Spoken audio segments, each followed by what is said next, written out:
राधे राधे। जय श्री कृष्णा। कैसे आप सभी?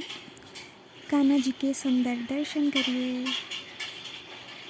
और जीवन में बहुत से ऐसे क्षण आते हैं जिसमें आपको ये चिंता होती है कि कौन सा कार्य करें, कब करें, जो कि उचित भी है।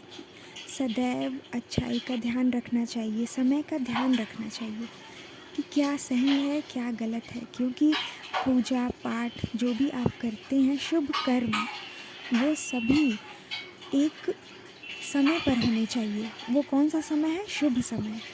और जो संसार बना है अच्छे और बुरे से बना है। ना ही सदैव सुख रहेगा और ना ही सदैव दुख रहेगा। सुख और दुख का मिश्रण है। तो सुख और दुख आएंगे, एक बार सुख आएगा, एक बार दुख आएगा, फिर दुख आया तो सुख आएगा। सदैव सुख और सदैव दुख नहीं रहता है। यही संसार है कि धूप होगी, फिर छाँव होगी, दिन होगा, रात होगी।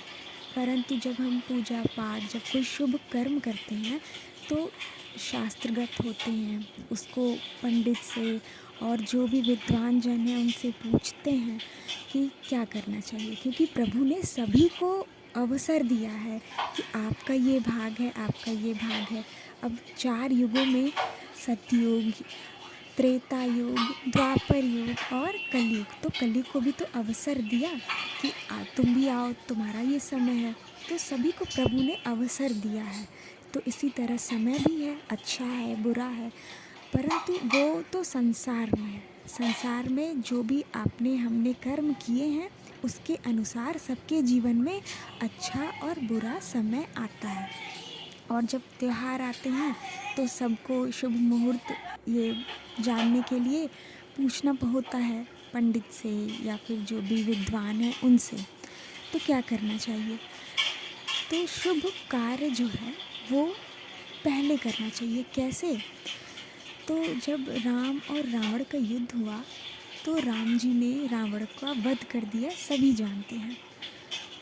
तब लक्ष्मण जी से कहते हैं श्री राम जी कि जाओ और उनके शीश के पास बैठो और उपदेश लो, क्योंकि सभी के पास कुछ न कुछ अनुभव है जीवन के।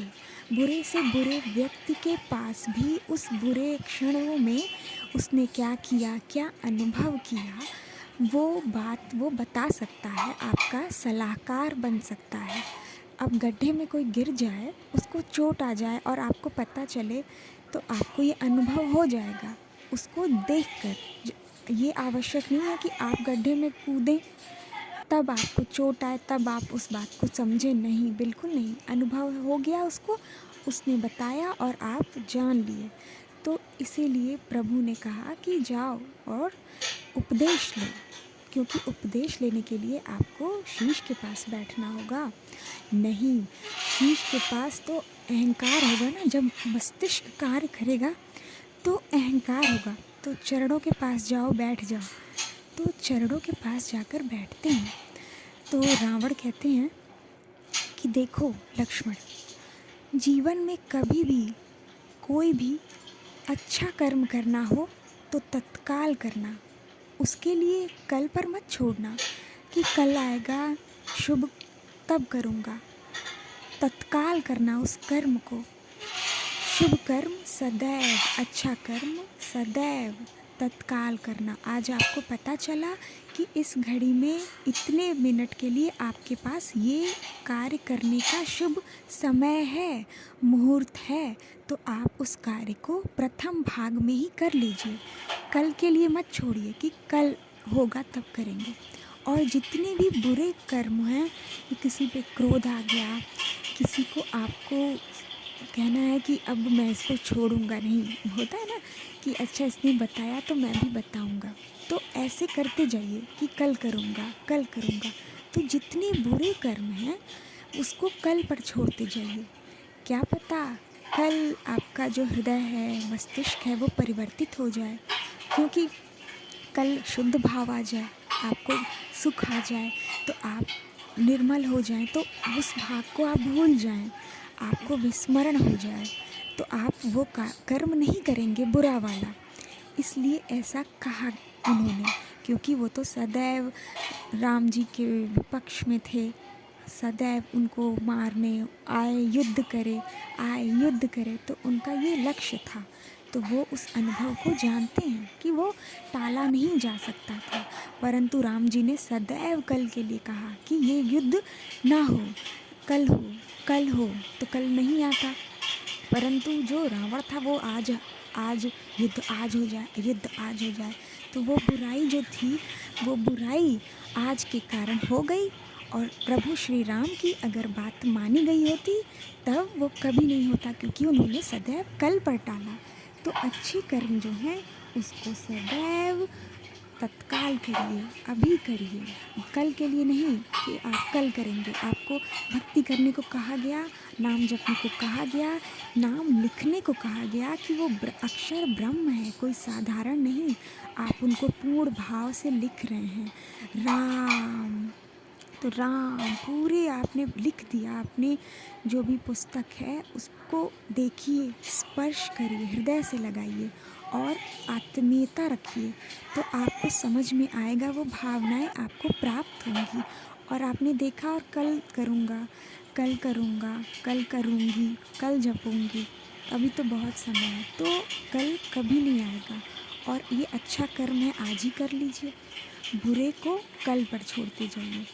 ये सदैव आपकी रक्षा करेगा, सदैव आपको सद्मार्ग पर ले जाएगा। कि दो कर्म है, तो जो अच्छा वाला है, किसी के घर जाना है, उससे ये बात पूछनी है कि तीसरे ने तुम्हारे बारे में ऐसा कहा, तो कहा तो क्या हुआ, छोड़ दीजिए, आपको तो नहीं पता है ना, आपने नहीं सुनी वो बात। किसी ने आपसे कहा कि उसने आपके लिए ऐसे बुरे शब्द बोले, तो ठीक है, उसने तो आपसे नहीं कहा। तो किसी की सुनी सुनाई बातों पर तत्काल आप क्रिया प्रतिक्रिया न दीजिए, तो आप उससे गंभीरता रहेगी आपके स्वभाव में, और आप शांत बने रहेंगे, उस पर चिंतन करेंगे कि कल करूँगा। तो कल करूँगा करते करते आप उस बात को छोड़ देंगे। तो उस बात को छोड़ने के लिए कल पर टालने को कहा रावण ने, और अच्छा जो है वो आज ही हो जाए। प्रभु कहे कि मेरी शरण आ जाओ, श्री राम जी कहे कि मेरी शरण आ जाओ, तो वो चला गया होता, तो सारा जो भी युद्ध था वो समाप्त हो गया होता। परंतु ये नहीं हुआ। ये तो हम मनुष्यों के लिए है, समझने के लिए है, क्योंकि जो होना है वो तो होगा ही, वो तो नियति है, विधि का विधान है कि आपने जैसा कर्म किए हैं आपको वैसा फल भोगना होगा। परंतु आपको जब कोई सामने कर्म दिया गया, आपका प्रभु का नाम लीजिए और उस कर्म को करिए, हृदय में कोई संकोच ना हो। तो जो भी बड़े हैं, बुज़ुर्ग हैं, गुरुदेव हैं, आचार्य हैं, पंडित हैं, उनसे सलाह लीजिए और तत्काल उस कर्म को कर दीजिए। भगवान से प्रार्थना करिए, आप तत्काल आपको वो शुभ घड़ी प्राप्त हो जाएगी, क्योंकि प्रभु और गुरुदेव जो भक्त हैं वो सदैव आपको उचित मार्ग दिखाएंगे, और जैसे ही वो बताएंगे वही शुभ घड़ी हो जाएगी आपके लिए कि आज आदेश आया है ये, तो वही शुभ घड़ी है आपके लिए। आपको चिंता नहीं करनी है, आपको नहीं सोचना है कि कल करूँगा। किसी ने आया आपसे कहा, तो आप उसको प्रभु का आदेश मानिए, वही शुभ घड़ी है। और अगर नहीं होना है तो वो नहीं होगा कर्म, परंतु आपको ये नहीं देखना है, कर्म तो करना है ना। आप ये नहीं सोच सकते कि अरे होगा कि नहीं होगा, नहीं, फल की चिंता करे बिना आपको कर्म करना है, और अच्छा कर्म सदैव पहले करना है। और जब आप कर देंगे, शुभ हो जाएगा, तो वही शुभ मुहूर्त बन जाएगा। इसलिए ऐसा कहा गया है कि आज करो, अभी करो, तत्काल करो अच्छे कर्मों को, और भगवान से प्रेम करना है, उनके लिए नृत्य करना है, भजन गाना है, जो भी कर्म करना है तत्काल करिए, और जो भी बुरे हैं उसको कल पर छोड़ते जाइए, वो कभी नहीं आएगा। आप सदैव सुखी रहेंगे, न ही क्रोध आएगा। आज आया क्रोध, किसी कारणवश आ गया, तो कल नहीं आएगा, तो वो समाप्त हो गया। सदैव कोई क्रोध में नहीं रहता है, सदैव प्रेम में नहीं रहता है, तो एक अस्थिरता है संसार में।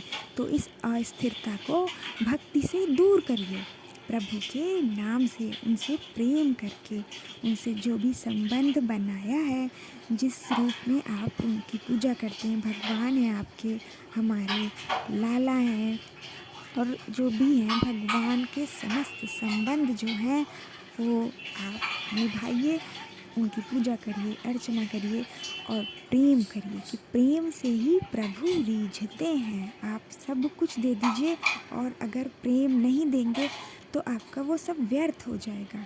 इसलिए आज ही प्रेम करिए, दुलार करिए, जो है आप जो भी आपके पास वही अर्पित कर दीजिए। ठीक, बहुत सारा प्रेम। राधे राधे।